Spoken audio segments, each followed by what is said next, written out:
나와 함께 즐기자라고 하는 제목, 누가복음 15장 전체 말씀을 가지고 오늘 같이 말씀을 나누려고 합니다.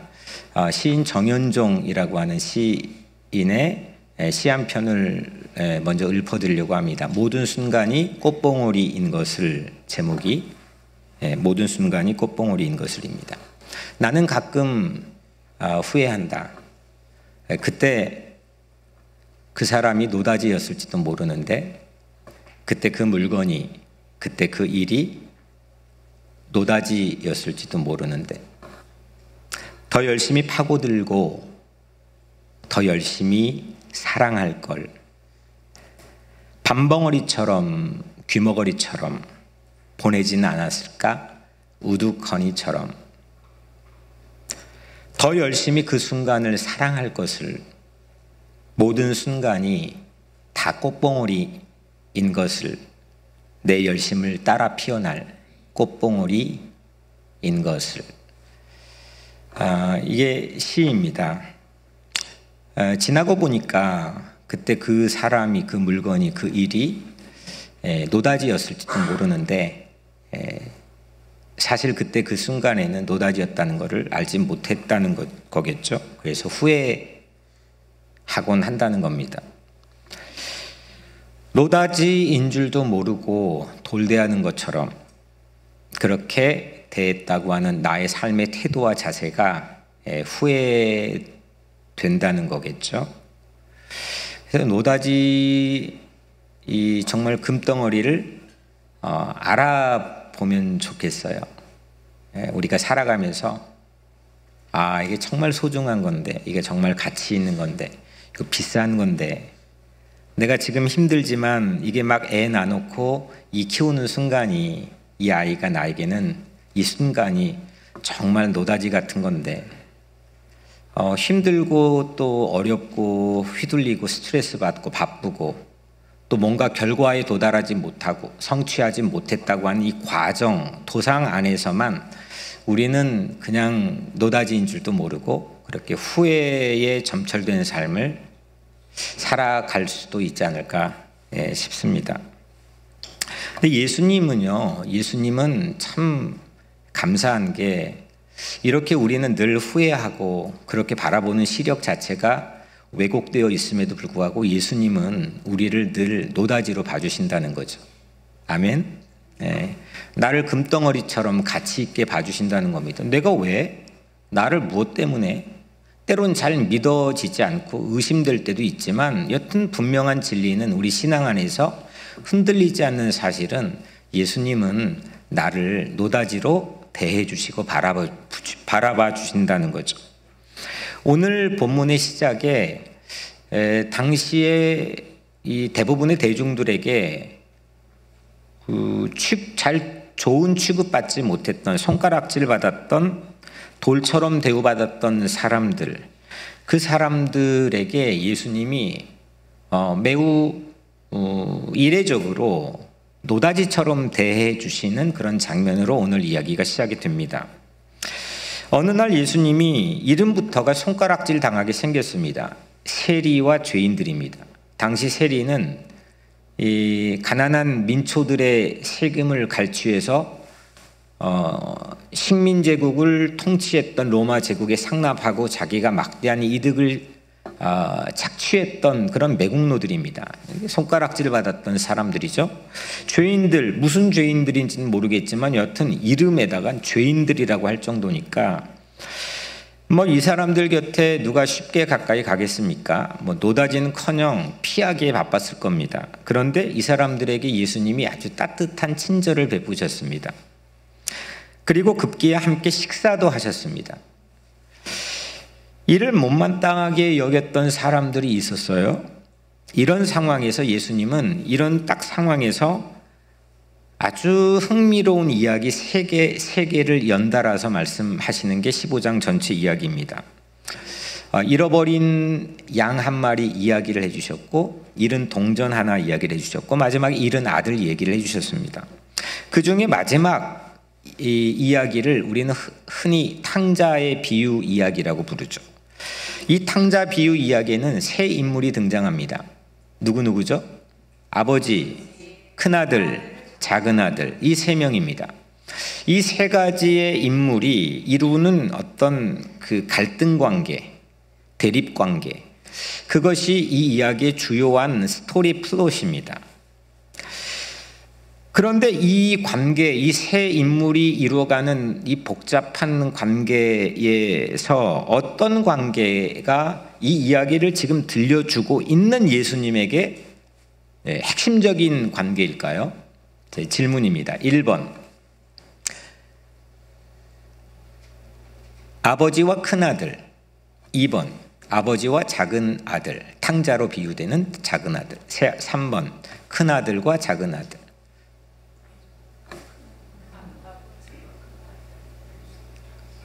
여튼 답은 조금 이따가 말할게요. 그러니까 1번 아버지와 큰아들, 2번 아버지와 작은 아들, 3번 큰아들과 작은 아들. 답을 말하는 거 보니까 설교를 기억하고 있네요. 평판이 좋지 못했던 사람들입니다. 세리와 죄인들입니다. 이 사람들이 예수님이 주변에서 뭘 하고 있었느냐?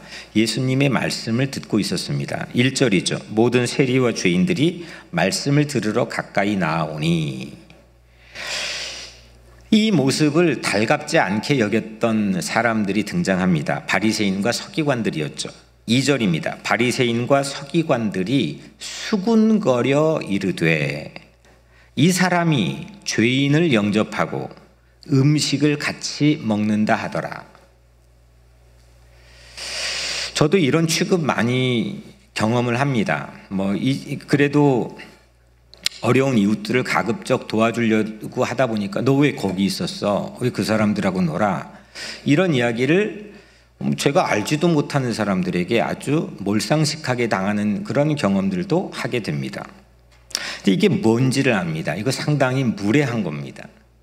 그런데도 그냥 그렇게 말하는 거니까 듣는 건데, 예수님이 세리와 죄인들과 함께 식사하는데 밥상에 겸상을 하고 계셨고, 그걸 보고 야, 이 예수가, 이 랍비가 이 죄인들을 영접하고 같이 식사를 하는구나 라고 자기들끼리 수군거렸던 것 같습니다.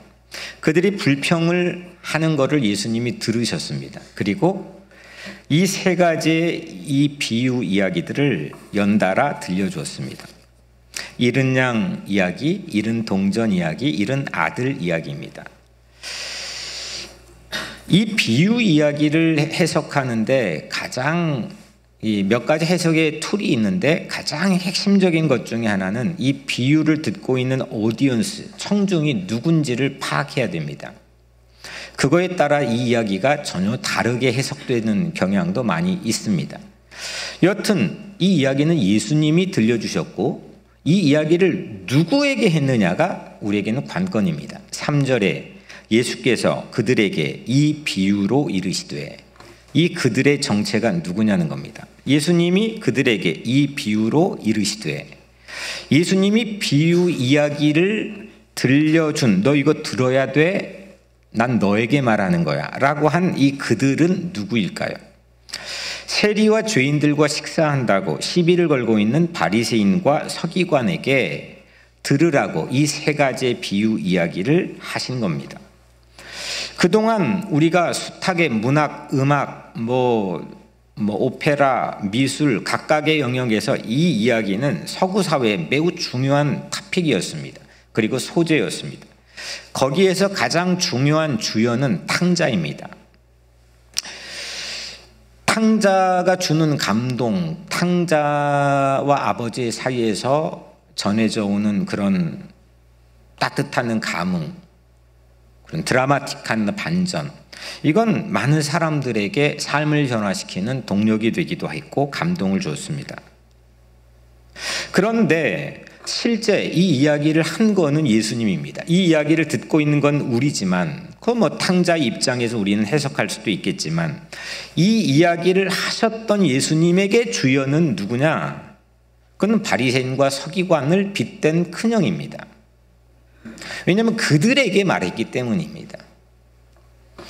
물론 우리는 그들을 탕자 입장에서도 듣고 해석할 수도 있겠지만, 이건 예수님이 이 이야기를 이 스토리텔링하는 예수님의 청중은 누구냐? 바리새인과 서기관이고 그들을 빗댄 큰형입니다. 그래서 1번 큰아들과 아버지 사이의 이 관계가 이 이야기의 핵심적인 이 관계, 갈등 관계인 거죠. 노다지를 전혀 알아차리지 못한 예수님께서 이건 노다지야, 세리 죄인들 너희들 피하지만 이건 노다지야 라고 예수님께서 그렇게 같이 식사하고 있는 그들을 못 알아보는 바리새인과 서기관들, 그들을 빗대고 있는 큰아들이 이 이야기의 주연인 셈입니다. 그래서 우리는 이 프레임, 이 틀 안에서 오늘 우리 말씀을 잠깐 전개해 보려고 합니다. 우리가 지난 시간까지 요나서 3장 4장을 우리가 함께 살펴보고 있죠. 요나서 3장에서는 니느웨에 가서 요나가 말씀을 전했더니 니느웨가 회개를 했습니다. 근데 전한 말씀의 내용은 뭐였습니까? 40일이 지나면 이 성은 무너지리라. 그것도 3장에 보면 하나님이 주신 말씀 그대로 했습니다. 그래서 40일이 하루, 이틀, 3일, 40일까지 지났습니다. 그런데 이 성은 무너졌습니까? 안 무너졌습니까? 안 무너졌습니다. 니느웨가 오히려 거꾸로 대대적 회개와 도시의 변화와 개혁이 일어났습니다. 심판을 하나님은 멈추시고 용서를 하셨습니다. 니느웨가 요나가 했던 말과 정반대의 결과가 이루어졌습니다. 이 설교를 했는데 변화되었으니까 우리는 흔히 좋다 생각할 수는 있겠지만 여튼 하나님이 주신 대로 사역했는데 정반대의 결과가 일어났습니다. 그래서 하나님을 향해서 요나가 화가 났습니다. 그 요나는 딱 큰 아들 모습이라고 지난 주일 설교에서는 말씀드렸죠. 요나도 이 큰아들도 바리새인도 서기관도 모두 다 화가 났습니다.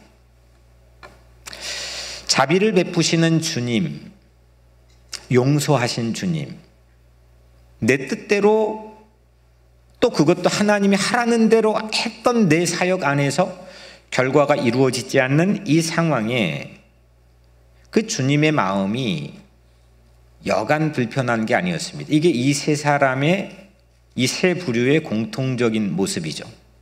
요나, 큰형, 바리새인과 서기관 동일합니다. 이렇게 화가 난 그들에게, 바리새인과 서기관에게 예수님은 세 가지 이야기를 연달아 들려주셨습니다. 첫 번째 이야기입니다. 100마리 양이 있었습니다. 한 목동에게 이 100마리의 양을 몰고 있는데 한 마리가 갑자기 보이지 않습니다.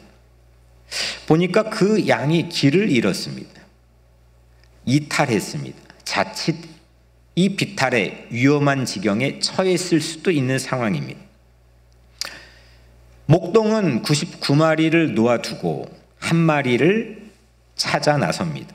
그리고 그 찾은 양을 어깨에 메고 집에 돌아와 친구와 자기 친구와 이웃을 불러 모아서 이렇게 말했습니다. 6절에 나와 함께 즐기자. 오늘 설교의 제목이죠. 나와 함께 즐기자. 두 번째 이야기입니다. 한 여인이 있었습니다. 그 여인이 시집을 갔습니다. 이 시집 갔을 때 시집을 갔는지 본문에 안 나오는데 어떻게 하느냐, 이 동전 10개는 케투빔이라고 하는 시집 갈 때 친정아버지가 너 정말 어려울 때 비상금으로 사용하렴 이렇게 뒷주머니로 비상금으로 넣어준, 이걸 케투빔, 유대에서는 케투빔이라고 부르는데 그겁니다. 그냥 주머니에 있는 이 그냥 쌈짓돈이 아니고 이건 상당히 자기에겐 친정아버지가 나에게 준 전 재산입니다. 거기에서 하나를 잃어버렸습니다. 그 하나를 잃어버리고 찾았습니다. 찾은 후에 이 여인은 똑같이 아주 어떻게 구절을 똑같이 예수님 말씀했습니다. 친구와 이웃을 불러서 이렇게 말했습니다. 9절에 나와 함께 즐기자. 세 번째 이야기입니다. 둘째 아들, 흔히 탕자라 불려지는 이 아들이 밖에 나가버렸습니다. 아버지는 속이 상했겠죠. 밖에 나가서 망했습니다. 그리고 아주 거지가 되어서 돌아왔습니다. 그 탕자가 돌아와 아버지는 잔치를 벌이죠. 그리고 잔치를 벌인 후에 이렇게 말합니다. 23절에 우리가 먹고 즐기자. 6절, 9절, 23절에서 예수님은 이 각각의 이야기마다 이 핵심적인 이 말씀을 넣어놨습니다. 나와 함께 즐기자, 나와 함께 즐기자, 우리가 먹고 즐기자. 여기서 나는 누구를 말하는 겁니까? 우리 자신입니까? 아니죠. 예수님이죠. 지금 예수님 밥상을 세리와 죄인들과 나누고 있는 상황입니다. 이걸 나와 함께 같이 먹고 즐기자. 이게 오늘 이 이야기의 핵심적인 프레이즈입니다. 세리와 죄인과 함께 같이 밥상에 둘러앉아서 겸상하자는 것이 그 즐겁게 밥 먹자는 게 예수님의 마음입니다. 이게 이야기입니다. 오늘 성경의 이야기인데 과연 우리는 나와 함께 즐기자. 예수님과 함께 즐기는 삶의 시간들이 있나요? 예수님과 함께 즐기려고 하는 모티베이션이 내게 있나요? 기꺼이 예수님과 함께 즐길 수 있는 내 마음의 여분의 마음이 있나요?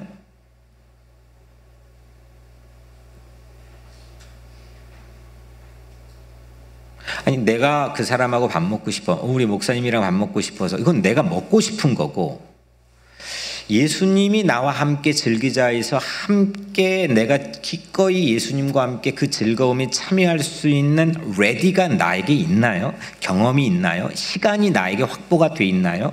열정이 나에게 있나요? 이건 아주 복음의 핵심적인 예수님의 일성이십니다. 과연 나에게 있나요? 노다지를 찾고 난 후에 야 잔치하자, 밥 먹자, 야 모두 불러 모으자. 그래서 예수님과 함께 나는 즐거워하고 있나요? 이게 새 이야기가 우리에게 묻고 있는 핵심적인 질문이죠. 2주 후에 있게 될 홈커밍 축제, 어차피 시간 지나가겠죠. 또 성구 영신 예배가 오겠죠. 그 결과에 상관없이 가장 중요한 핵심적인 것은 바로 이겁니다. 내가 그 예수님과 함께 기꺼이 즐거워할 수 있는 마음이 레디 되어 있느냐 이겁니다. 그런 에너지가, 그런 어떤 복음이, 그런 내 삶의 감정이, 그런 기꺼이 달려갈 수 있는 내 삶의 열정이나 동기부여가 나에게, 그런 목적이 나에게 있느냐 이겁니다. 홈커밍 축제는 바로 예수님의 이 잔치를 재현하자는 거겠죠. 모든 순간이 어떻게 꽃봉오리겠습니까? 그냥 막 지나가고 어쩌다 봄한철 피었다가 지는 게 세상의 자연의 이치인데 어떻게 모든 순간이 꽃봉오리겠습니까? 그만큼 내 열심을 따라 피어날 꽃봉오리? 그렇다면 후회 없이 내가 모든 순간, 모든 사람, 모든 일들을 마치 노다지처럼 대하며 살아갈 수 있는, 특히 예수님이 즐거워하고 잔치를 배서로 나와 함께 즐기자라고 말하는 그 순간으로 대할 수 있는 그런 신앙인이 되는 것. 그럴 때 우리는 모든 순간들, 모든 상황들, 모든 때들이 꽃봉오리로 피어나는 것 아니겠습니까? 결국 그거는 이미 먼저 예수님께서 열심을 부리셔서 나를 향해서 나를 살리시려고 이미 해주셨던 그런 사랑이 그 모든 순간에 꽃봉오리로 핀 것 아니겠습니까? 이야기를 좁혀서 마지막 이야기로 들어가 보겠습니다. 세 가지 이야기 중에서 마지막 이야기로 들어가 보면 아버지가 잔치를 벌였죠. 좋은 사료를 갖다가 키운 살진 송아지, 잡아서 구웠습니다. 스테이크 파티가 벌어진 거죠. 음악 소리가 왁작지껄했습니다. 그리고 춤판도 벌어졌습니다. 이 일이 벌어질 때 아들이 와서, 둘째 아들이 돌아와서 음악이 댄스 타임이 벌어지고 이런 일이 벌어질 때 큰아들이 하필 밭에 나가 있었습니다. 이때 큰아들이 하루 일을 마치고 집에 오고 있는 중이었습니다. 25절에 보면 맏아들은 밭에 있다가 돌아와 집에 가까이 왔을 때 풍악과 춤추는 소리를 듣고 한 종을 불러 이 무슨 일인가 물은데 큰아들은 자기 집에 있는 종을 불러서 자초지종을 들었습니다. 이때 큰아들이 반응을 합니다. 그게 28절에 첫 반응이 실감나게 나옵니다. 그가 노하여 들어가고자 하지 아니하거늘. 그가 노하여 들어가고자 하지 아니하거늘 아버지가 나와서 권한대. 큰아들은 화가 났습니다. 노했습니다. 그래서 그가 한 그 다음의 액션은 집에 안 들어갔습니다. 그런데 아버지는 참 둘째에게 그렇게 당했는데 지금 이 큰아들에게 나와서 화가 난 큰아들에게 나와 타이르십니다. 아버지가 나와서 권한대. 누가 생각나십니까? 요나와 판박이 아닙니까? 어찌 이리도 닮을 수 있을까요? 요나서 4장 1절에 요나가 매우 싫어하고 성내며 하나님은 그때도 오늘 전하였어야 될 4장 4절에 아주 부드럽게 요나를 타이르십니다. 요나가 하나님께 따지듯 기도했던 것처럼 큰아들은 아버지에게 이렇게 따집니다. 아버지께 대답하여 이르되 내가 여러 해 아버지를 섬겨 명을 어김이 없거늘 내게는 염소 새끼라도 한 마리 주어 나와 내 벗으로 즐기게 하신 일이 없더니 아버지 살림을 창녀들과 함께 삼켜버린 이 아들이 돌아오매 이를 위하여 살진 송아지를 잡으셨나이다. 어찌 이럴 수 있습니까?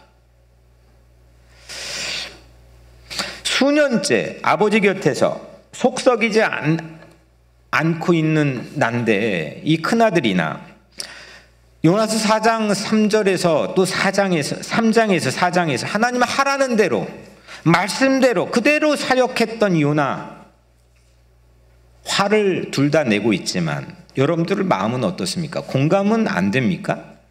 저는 충분히 10분이 이해가 됩니다. 그럴 수도 있겠구나. 억울할 수도 있겠구나. 화날 수도 있겠구나. 이게 꼭 나쁜 사람 아닐 것 같거든요. 근데 문제는 뭐냐면 이런 감정이 일어날 수도 있죠. 억울할 수도 있죠. 이거 피할 수 없는 저번에 제자리에서 우리 살펴봤지만 우리 안에 두 사람이 있는데 바울도 그렇다는데 어떻게 피합니까? 찾아오는 감정인데 여기까지는 그럴 수 있다 칩시다. 그런데 문제는 예수님이 파악하고 있는 문제는 큰아들이 그 잔치집에 들어가지 않고 있다는 겁니다. 요나가 그 도시 한복판에 니느웨 한복판에 있다가 빠져나와 도시 외곽으로 가서 언덕바지에 저거 언제 망하나 하고 지켜보는 것과 매 한 가지죠. 예수님은 이것이 합당치 않다 했습니다. 이유는 딱 하나, 예수님과 함께 즐기지를 못하기 때문이라는 거예요. 큰아들은 왜 화가 났을까요? 왜 불편할까요? 여러분들은 이런 때는 없습니까? 수년째 아버지 곁에서 착한 아들이었는데 한순간입니다. 그냥 집에 돌아오는 그 전까지는 어디 하나 틈이 없었습니다. 참 좋은 아들이었습니다. 근데 집에 돌아오는데 그 광경 딱 듣고 그 한순간에 큰아들은 집에를 들어가지 않았습니다. 우리 삶에도 그런 순간이 왜 없습니까? 아니 남편하고 잘 지냈습니다. 근데 딱 그 어떤 한순간에 나를 돌게 합니다. 그런 순간들이 어떤 관계든지 다 있습니다.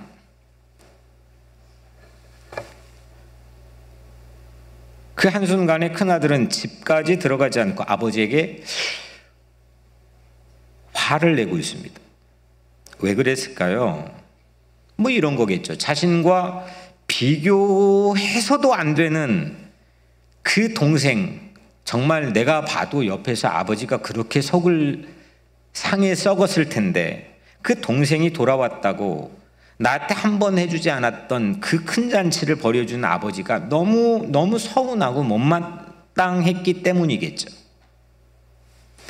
그렇게 이스라엘 백성이 식민지 상황의 역사의 질곡과 고난의 상황에서 그렇게 고통당했는데 어떻게 우리에게 그렇게 긍휼을 베풀어 주신 적이 없던 하나님, 그 지금 이 식민지 기간 동안 그 고통을 마치 방관하는 것처럼 침묵하셨던 하나님이 그 가해자인 니느웨를 저렇게 대하실 수 있죠?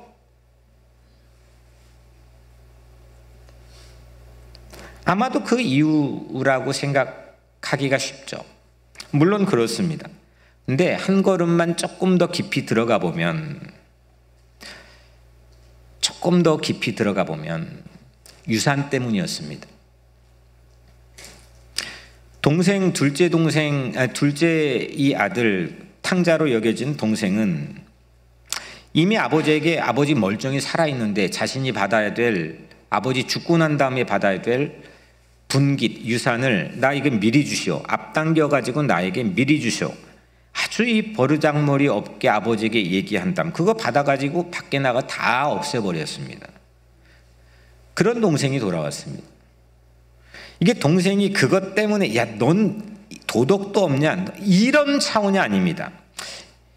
당시 유대 법의 배경을 보면 이제 돌아왔잖아요, 동생이. 그러면 이 동생은 다 유산을 써버렸습니다. 그러면 큰아들이 앞으로 받아야 될 몫의 유산에서 일정 부분을 동생에게 분할해 줘야 됩니다. 이 당시 유대법에 담겨 있는 의미가 지금 큰아들이 성을 내고 있는 하나의 감정의 주된 요인이 될 수가 있다는 거죠. 큰아들은 아버지가 지금 막 잔치가 일어나서 야, 죽었다가 살아 돌아온 이 아들이 야, 이렇게 내가 볼 수 있고 만질 수 있다니 하고 잔치를 벌이는 그 아버지 마음엔 안중도 없습니다, 큰아들에게는. 그리고 작은 아들이 죽었다가 살아 돌아왔다는 그 동생의 목숨에도 별 관심이 없는 거죠. 내 유산이 줄어들고 있다는데 불만이 있는 겁니다. 야, 이거 지금 뻔할 뻔짠 몫이 정해져 있을 텐데 야, 너 돌아오면 어떻게 하는 거야? 내 거가 줄어들잖아. 큰아들이나 작은아들이나 사실은 유산 생각뿐이라는 건 공통적인 모습입니다. 단지 유산을 노리는 방식이 달랐을 뿐이죠. 작은아들은 대놓고 유산을 노렸다고 한다면 누가 봐도 나쁜 놈입니다. 누가 봐도 그래서는 안 됩니다. 큰아들은 유산에 대해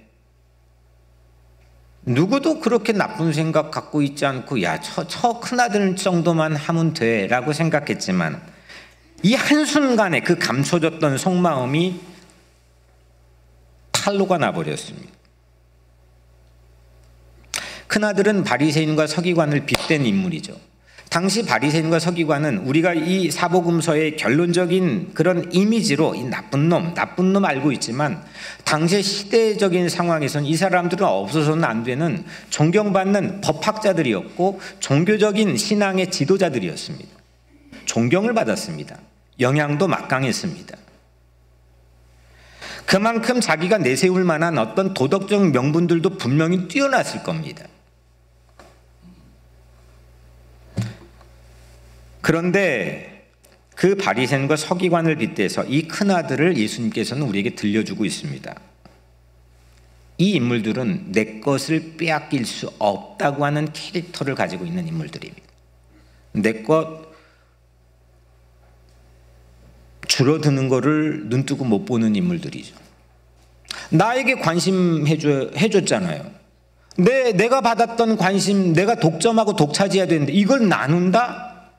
이건 어불성설입니다. 감정적 독점도 가지고 있고 물질적 독점도 가지고 있습니다. 이거 내가 받아야 될 유산 다 갖고 갔잖아. 근데 또 나눠야 돼. 이건 인정할 수가 없는 캐릭터를 가지고 있는 인물들입니다.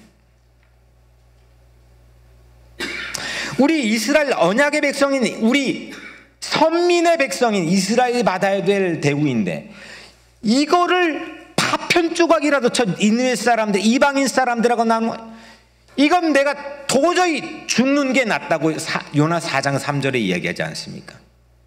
독점하고 있는 선민 사상에 찌들어가지고 이걸 울타리 넘어 넘치고 풍요로운 하나님의 은혜를 나누고자 하는 아버지의 마음과는 전혀 동떨어져 있는, 그게 큰아들의 캐릭터입니다.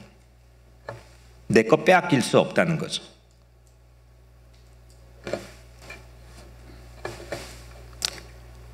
큰아들이 알고 보니까 착하게 살았던 이유가 여기에 있는 거 아니겠습니까? 물론 나 저거 유산 때문에 내 아버지의 사랑 다 독차지하려고 그래서 열심히 아버지 곁에 붙어 착하게 살았던 건 아닐 겁니다. 그랬을 수도 있겠지만, 근데 명백한 건 지금 이 한순간에 탄로난 감정을 보니까 그것 때문에 살아온 겁니다. 그것 때문에 착했던 겁니다. 그것 때문에 열심 부렸고 그것 때문에 곁에 있었던 겁니다. 자기 목 때문이죠. 그것을 걷어치워버리니까, 조금 부분적으로 걷어치우니까, 그걸 조금 나누는 신용처럼 보일 정도로 걷어치우니까 착했던 캐릭터가 악마처럼 변해버렸습니다. 겉만 착했던 겁니다. 세상에서 둘째 아들의 캐릭터만 타박을 보통 받죠. 하지만 첫째는 우리는 별로 추궁하지도 않습니다. 근데 예수님은 다 아신 겁니다. 우리가 이 둘 중에 하나는 범주를 벗어날 수 없는 죄인이라고 하는 사실, 그걸 예수님은 다 아시는 거죠. 그리고 바울은 의인은 없나니 하나도 없다고 하는 새로운 신학적 통찰로 이 두 범주 안에 모두가 포함되어 있다는 사실을 바울도 꿰뚫어 알게 되었습니다. 그냥 나는 죄인입니다, 난 죄인입니다, 이렇게 입만 그냥 하고 실제 누가 나를 조금만 건들면 와 하고 내가 왜 뭘 잘못했어? 왜 내 걸 뺏어가려는 거야?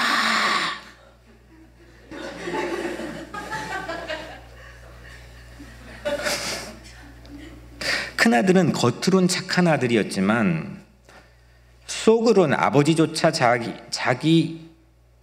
아버지도 자기 이익을 넘지 못해요. 이거를 지금 실제 당시의 상황으로 보면 예수님도 내 이익을 넘지 못해요. 이기적인 거죠. 우리는 어떨까요? 하나님 다 믿고 있고 하나님 사랑하고 예수님 너무너무 좋아해서 이 자리에 있는 건 사실이지만 실제 우리의 속마음은 어떤가요? 아버지 마음보단 내 이익이 우선일 때는 전혀 없었나요?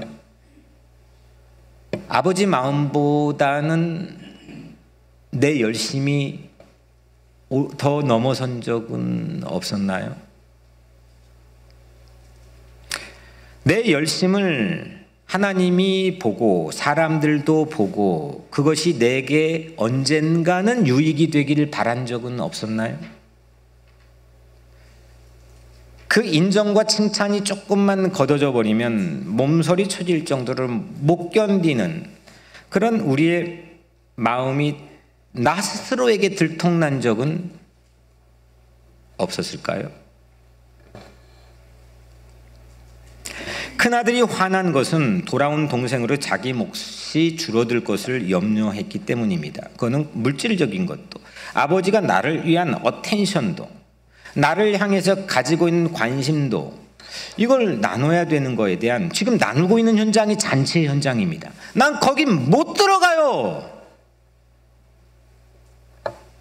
아버지의 사랑도 유산도 독차지하고 싶었던 거죠. 독점이 문제입니다. 이게 선민사상, 지금 유대인들이 가지고 있는 선민사상의 폭력적인 모습이기도 하죠. 내가 힘들게 이룬 것을 다른 사람들이 쉽게 직장에서 얻어버릴 때, 내가 이미 누리고 있는데도 그 상황 자체는 나에게 불편함을 줍니다. 내가 어떻게 이룬 건데, 내가 열심히 내서 성과를 냈는데 다른 사람이 인정받고 있을 땐 난 불편해집니다. 은혜라는 본질은 뭡니까? 은혜는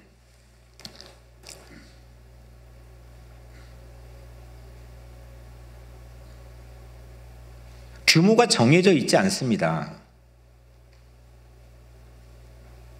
한정 용량이 있지 않습니다. 은혜는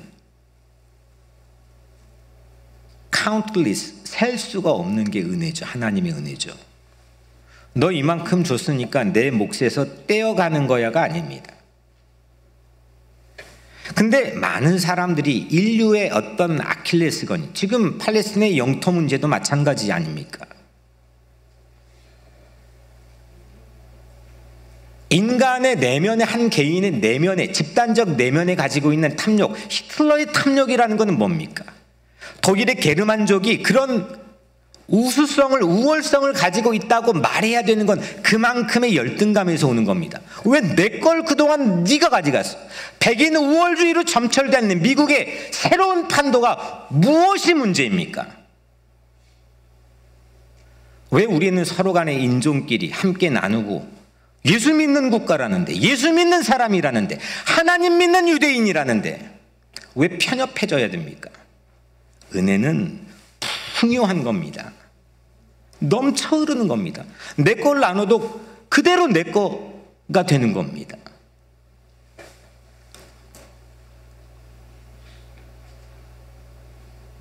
하나님의 은혜는 한정된 자원이 아니라 풍성이 넘치는 것을 큰아들도 바리새인들도 모르는 것이었습니다. 그래서 때때로 우리는 함께 즐기지 못할 때가 있습니다. 나는 예수님이 기뻐하시는 일을 기뻐하고 있습니까? 예수님이 일하시는 방식을 기뻐하기보다 내게 어떤 영향을 그것이 미칠지 더 빠르게 민첩하게 생각하고 있지는 않습니까? 누군가 잘 될 때 진심으로 기뻐할 수 있습니까? 왜 저 사람은 이렇게 잘 되지? 왜 저 집 아들은 이렇게 잘 되지? 내가 더 열심히 했어야 됐나? 그 생각에 더 우리는 민첩하고 빠르고 있지는 않습니까? 그 안에는 사실 행복이라는 건 전혀 없는 건데 우리는 그 불행의 구덩이를 계속 혹 파고 있을지도 모릅니다.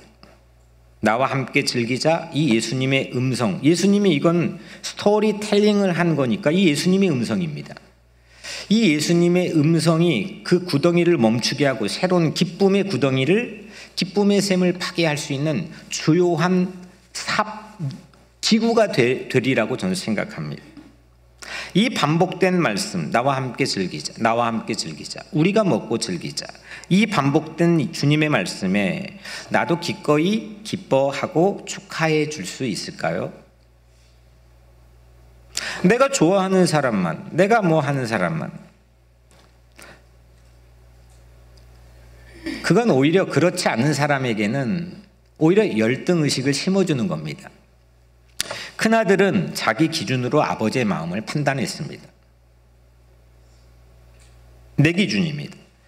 아버지가 둘째를 용서하는데 사실 큰아들이 무슨 도움을 줬습니까? 아버지가 용서한 겁니다. 아버지의 권위로, 아버지 재산으로, 아버지의 집에서 아버지가 용서한 겁니다.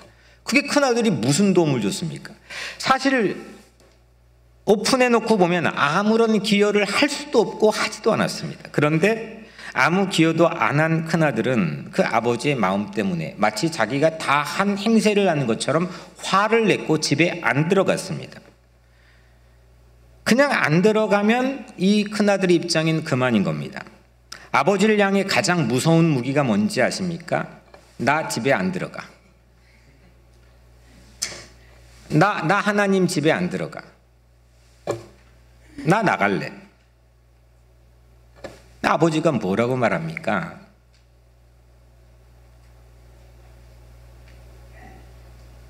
하나님의 은혜는 내 기준으로 누구든지 축하할 수 있어야 은혜로운 마음이죠. 오직 하나님이 기뻐하시는 일을 나도 기뻐하고 그 모든 순간을, 모든 사람을 꽃봉오리처럼 사랑하는 삶을 위해서 우리가 함께 기도하기를 축원합니다. 마지막 15장의 진짜 주연을 한번 만나보려고 합니다. 역사 대대로 가장 사람들이 본능적으로 감동이 가는 주연은 탕자였습니다. 그런데 예수님이 실제 본문에서 부인할 수 없게 본문에서 이 이야기의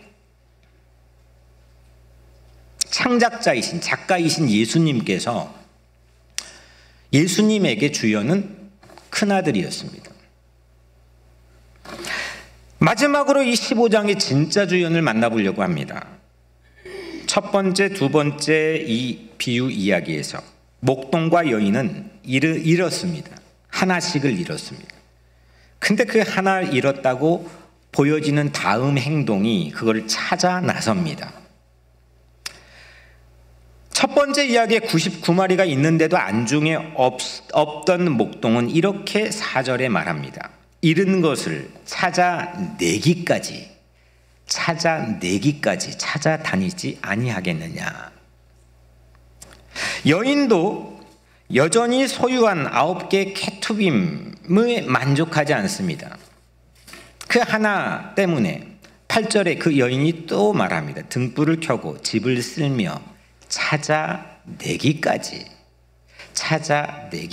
부지런히 찾지 아니하겠느냐. 둘 모두 찾아서 나섭니다. 그렇죠? 그런데 참 희한하게도 이 세 번째 이야기에서는 아버지가 찾아 나서지를 않습니다. 20절에 탕자가 돌아오는 광경을 묘사한 말씀에 거리가 먼데 아버지가 그를 보고 측은히 여겨 달려가. 아니, 아들이 이러는데 그 먼 나라 수소문에 그 돈 확인해서 사람들 나비를 하든 뭐 해서 야, 내 아들 어디 있어? 내 아들 찾아 나서지 않았습니다. 집에서 기다렸습니다. 이 아버지만 기다렸습니다. 왜 그러셨을까요? 왜 그랬을까요? 아니, 목동 여인은 그 잃었다고 해서 찾아 나섰는데, 찾아낼 때까지 찾아 나섰는데 왜 아버지는 찾아 나서지 않고 기다렸을까요? 저도 모릅니다. 앞에 두 이야기와 마지막 이야기에서 차이, 왜 그럴까? 그 차이의 성경적 근거를 찾아야 저도 여러분들에게 메시지를 전할 텐데 성경에 어떤 근거도 찾을 수가 없었습니다. 그러면서 제게 오는 감동은 우리에게 생각해보라. 어제 새벽에 주셨던 감독은 블랭켓이라는 거죠. 여러분들에게 생각해보라는 빈칸으로 받아들였습니다. 왜 차이가 있을까? 그러니까 이른비 예배 설교 끝나고 우리 뛰어나시는 강 목사님은 이렇게 빈칸에 채웠습니다. 첫 번째, 두 번째는 양을 잃어버렸고 동전을 잃어버렸고 물건이잖아요. 그러니까 걔가 혼자 못 오잖아. 강 목사님 뛰어나시죠? 네. 근데 이 사람은 올 수 있잖아요. 야, 우리 강 목사님 박수 한번 하자. 네. 강 목사님 어디 있는지도 모르겠어요. 여하튼 블랭켓입니다. 비어있는 칸 여러분들이 채우시면 됩니다. 근데 중요한 건 목동, 여인, 아버지는 다 예수님이 자신을 지금 빗대어서 말씀하고 있는 거잖아요. 잃어버린 걸 직접 찾아 나서는 목동과 여인과 달리 왜 아버지는 그냥 찾아 나서지 않고 기다렸을까? 기다렸습니다. 찾아 나서는 것, 이거는 찾아 나서는 건 잃어버린 내가 내가 동전이건 내가 양이건 내가 발견되는 거죠. 예수님은 그렇게 찾아낼 때까지 포기하지 않고 내가 발견될 때까지 나는 어떤 노력도 하지 않고 나는 그냥 오히려 정반대, 저 요나처럼 다시스 같은 정반대 방향으로 막 도망가고 있는데 그런 구색도, 그런 어떤 자격도 갖추지 않았는데 거기에 그 나를 찾아 발견을 기가 막히게 해내는 그때까지, 그리고 찾아낸 다음에 잔치를 베풀어 주시는, 그걸 우리는 그레이스라고 부릅니다. 칼빈이 말했던 전적 은혜입니다. 그런데 아버지가 기다린다는 것, 아버지가 기다린다는 건 나도 가야 된다는 거 아닐까요? 작은 아들이든지 큰 아들이든지 어떤 형편이든지 아버지는 그냥 그 자리에서 기다리고 있다는 겁니다. 그리고 잔치를 베풀어 주십니다. 사랑인 거죠. 누가복음 15장의 주연은, 그래서 저는 사랑의 예수님, 사랑에 불타는, 찾아 나서시기도 하고 기다리시기도 하는.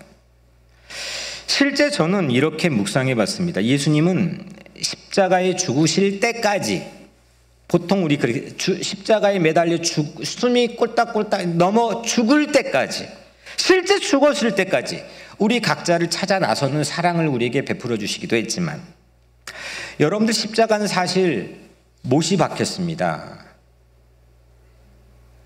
못 움직입니다. 못 나섭니다.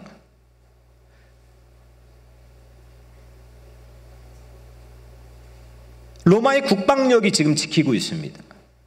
사람들의 시선이 지키고 있습니다. 못이 박혔습니다. 어디 찾아 나섭니까? 기다릴 수밖에 없는 자리가 십자가의 자리 아닐까요?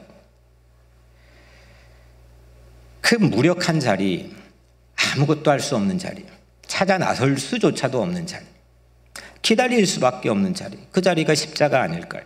그런데 그 덕분에 아버지처럼 십자가는 큰아들의 부류이건 작은 아들의 부류이건 누구든지 그 기다림은 포용하신다는 거죠. 둘째 아들뿐만 아니라 첫째 아들도 기다리신다는 거죠. 이스라엘뿐만 아니라 니느웨조차도 기다리신다는 겁니다. 40일이라는 시간 안에서. 요한복음 3장 16절, 하나님이 이 세상을 이처럼 사랑하사 독생자를 주셨으니 이는 그를 믿는 자마다 멸망하지 않고 영생을 얻게 하려 하심이라.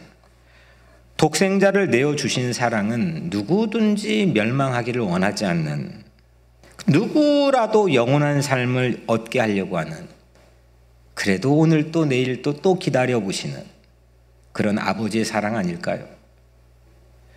누가복음 15장의 주연은 그래서 기다리고 계시는 예수님이라고 저는 생각합니다. 그 예수가 벌인 잔치판, 그 잔치판에 나도 기꺼이 거리낌 없이 나도 함께 가서 음악에 맞춰 함께 내 영혼이 신명나게 춤판 벌일 수 있는 그런 교회가 우리 교회로 함께 세워갔으면 좋겠습니다. 예수를 믿으면서 예수를 향해서 함께 달려가는 그런 공동체가 되기를 바랍니다. 예수만 바라보고 예수에서 눈을 떼지 않고 예수를 향해서 모두 함께 가는 우리가 되기를 바랍니다. 모든 순간이 꽃봉오리인 것이라는 시처럼 어느 순간에 서면 우리 어르신들 후회되는 것들이 인생에 많지 않습니까? 다 놓친 것, 내가 뭐 했다고 하는 성취 때문에 우리는 인생을 회고하지 않죠. 뭐가 아쉬운 겁니다. 뭐가 안타깝고 후회가 되는 겁니다. 사랑 아닐까요? 사랑하는 여러분, 예수 안에 잔치가 있습니다.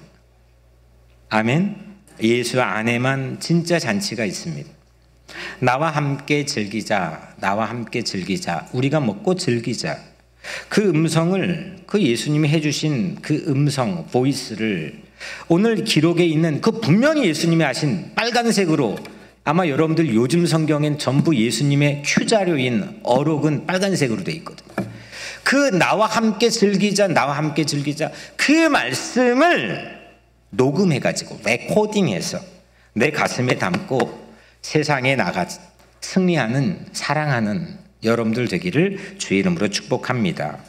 우리 교회 안에는 예수가 있고 우리 교회 안에는 예수의 잔치가 있다고 하는 사실을 세상에 나가서 증언하기를 축복합니다.